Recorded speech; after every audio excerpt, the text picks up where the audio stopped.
For 6 days after the greatest conqueror in history was declared dead, his body showed no sign of decay. No discoloration, no swelling, no smell. In the scorching heat of Babylon in June, that was considered a miracle, a sign that Alexander was no ordinary man, but a god. In 2019, a medical researcher at the University of Otago in New Zealand proposed a different explanation. One that is, in some ways, more disturbing than the miraculous version. Her theory, published in the peer-reviewed journal Ancient History Bulletin, argues that Alexander the Great's body showed no signs of decomposition for a very simple reason. He wasn't dead yet. In this video, we find out first what the ancient sources actually record about Alexander's final days, and why those symptoms have puzzled historians for 2,000 years. Second, the medical theory that explains every recorded symptom and the specific biological mechanism that could have led his own physicians to declare him dead, while he was still alive. Third, what Alexander may have been able to hear but not respond to in the hours before his actual death. Alexander III of Macedon became king at 20 after his father Philip II was assassinated in 336 BC. He had been tutored by Aristotle. He spoke multiple languages. He was described by his own generals as physically imposing and personally fearless in combat. By the age of 30, he had done something no one in the ancient world had managed before or would manage again. He had conquered an empire stretching from Greece across Egypt and Persia to the edge of India. Not gradually, not through diplomacy, through a relentless, decade-long military campaign in which he was personally undefeated in battle. He had been wounded seriously, multiple times. An arrow through the lung during the siege of the Mali city in India had nearly killed him. He spent weeks between life and death, his generals reportedly weeping outside his tent, certain they had lost him. He survived. He had survived everything. The arrow in the lung, the knife at the Battle of Issus, years of desert marches, river crossings, elephant charges. He was 32 years old at the peak of his ambition, planning a campaign into Arabia. Then in Babylon in June 323 BC, something happened that his body was not able to survive, and it started with a dinner party. The sources disagree on exactly how it started. Plutarch says Alexander had been drinking heavily for 2 days with his friend Medius of Larissa when a fever began. Diodorus says he was struck with sudden pain after drinking a large bowl of unmixed wine in honor of Heracles.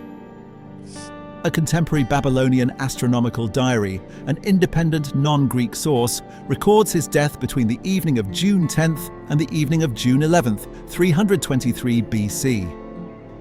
Both ancient accounts agree on what followed: a fever, then worsening weakness, then over the course of 9 to 14 days, depending on the source, progressive loss of movement, a loss of voice. A king who had commanded armies through gesture and word, now able to communicate only by squeezing the hands of the generals filing past him.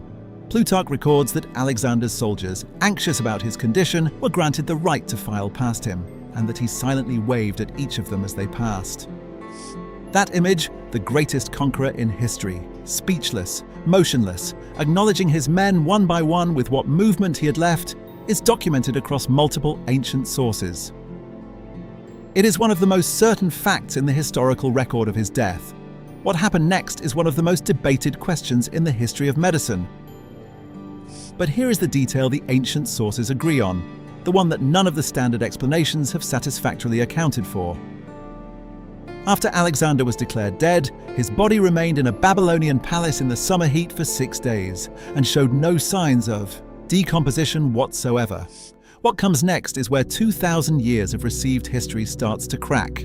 Dr. Catherine Hall, a senior lecturer and practicing clinician at the Dunedin School of Medicine, University of Otago, published the Guillain-Barré syndrome theory in the peer-reviewed Ancient History Bulletin in 2018.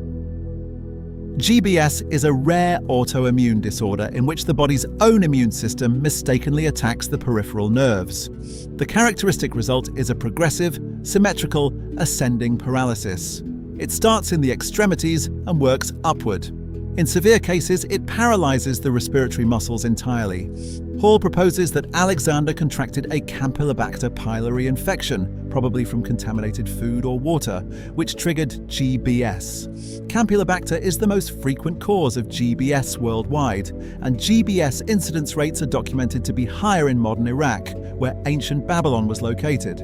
Now look at what the ancient sources actually record about Alexander's final days: fever, consistent with the initial infection; abdominal pain and diarrhea, consistent with Campylobacter gastroenteritis; progressive symmetrical paralysis, the defining feature of GBS; and preserved mental clarity until near the end, a documented characteristic of GBS patients whose peripheral nervous system is attacked while the brain itself often remains unaffected. The ancient sources are explicit on that last point. Multiple accounts record that even as Alexander lost the ability to move and speak, his mind appeared to remain intact. He recognized people, he responded to their presence, he was aware of what was happening around him. Hall argues this preserved mental clarity, combined with the ascending paralysis, produced the most horrifying aspect of her theory. Alexander may have been fully conscious, able to hear and understand everything, while being completely unable to communicate that he was still alive. In ancient Babylon, death was diagnosed by the absence of breath, not the absence of pulse.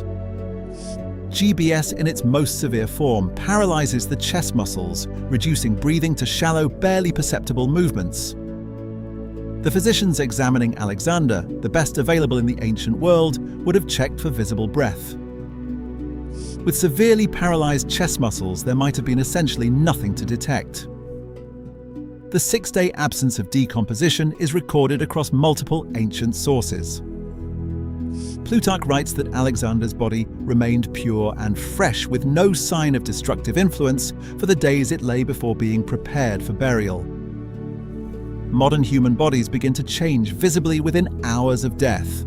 In Mesopotamian summer heat, regularly exceeding 40 degrees Celsius, decomposition would be expected to proceed rapidly. The ancient Greeks interpreted the lack of decomposition as proof of Alexander's divine status. The embalmers who eventually arrived, Plutarch records, found him so unchanged they reportedly prayed before beginning their work, uncertain they were handling a mortal. Hall's explanation is this: Alexander wasn't decomposing because he wasn't dead. A body in a deep GBS-induced coma with minimal metabolic activity and severely reduced oxygen consumption would show delayed decomposition because the biological processes of decay require the body's biological death, not its clinical declaration by physicians checking for breath. Hall believes Alexander's actual biological death came 6 days after he was declared dead, when his paralyzed respiratory system finally failed entirely and he suffocated. The embalmers arrived on the 6th day and found him unchanged. That was the day he actually died. The theory has not been universally accepted. Hugh Willison, professor at the University of Glasgow's Institute of Infection, Immunity and Inflammation, described it as interesting and plausible, while noting it cannot be established with certainty from historical evidence alone. Some historians point out that Plutarch, Hall's primary source, was writing 400 years after Alexander's death. A competing theory, backed by the University of Maryland School of Medicine, proposes typhoid fever, which can also cause ascending paralysis and delayed decomposition. What is not disputed, the symptoms as recorded are real, the 6-day non-decomposition is real, and no existing explanation accounts for all of them more comprehensively than GBS. But the most disturbing part of Hall's theory isn't the medical mechanism. It's what Alexander may have been able to perceive in those 6 days. Because the ancient sources tell us exactly what was happening around him, and we are coming to that in a moment. But first, if you want more buried history like this, subscribe and hit the bell. All ancient sources agree that within hours of Alexander being declared dead, his generals began arguing about the succession. Diodorus, Arrian, and Plutarch all describe immediate conflict over who would control the empire. The arguments were not quiet. They happened in and around the same palace where Alexander lay. The generals, men who had served with him for a decade, who had wept outside his tent in India when they thought an arrow had killed him, were now dividing his empire before his body was even cold. Hall writes in her paper he would have heard his generals arguing over the succession, heard the arrival of the Egyptian embalmers, heard that they were about to start their work. She describes this as potentially the most famous case of pseudothanatos, false diagnosis of death, ever recorded. Pseudothanatos is a documented historical phenomenon. It appears in medical literature as far back as ancient Persia and Greece, and the absence of reliable pulse detection in antiquity made it a genuine medical risk. The empire Alexander had spent his entire adult life building was being carved up around him. His generals, Ptolemy, Perdiccas, Seleucus, Lysimachus, were already choosing their territories. A man who had left a trail of conquest from Greece to India, who had never once been defeated in battle, lay paralyzed and unable to speak, while everything he had built dissolved around him.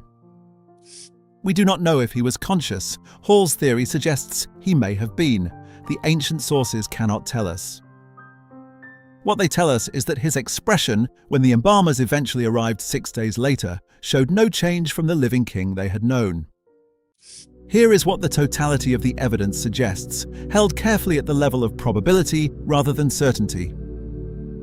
Alexander contracted a gastrointestinal infection in Babylon in late May 323 BC. That infection, possibly Campylobacter, triggered an autoimmune response that began attacking his peripheral nerves. Over 9 to 14 days, a symmetrical ascending paralysis took hold of his body, while by multiple accounts his mind remained clear and responsive until the very end. His physicians, checking for breath in a body with severely compromised respiratory muscles, found nothing detectable.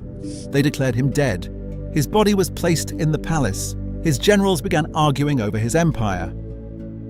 Hall's conclusion: Alexander's actual biological death came 6 days after that declaration, when respiratory failure became complete.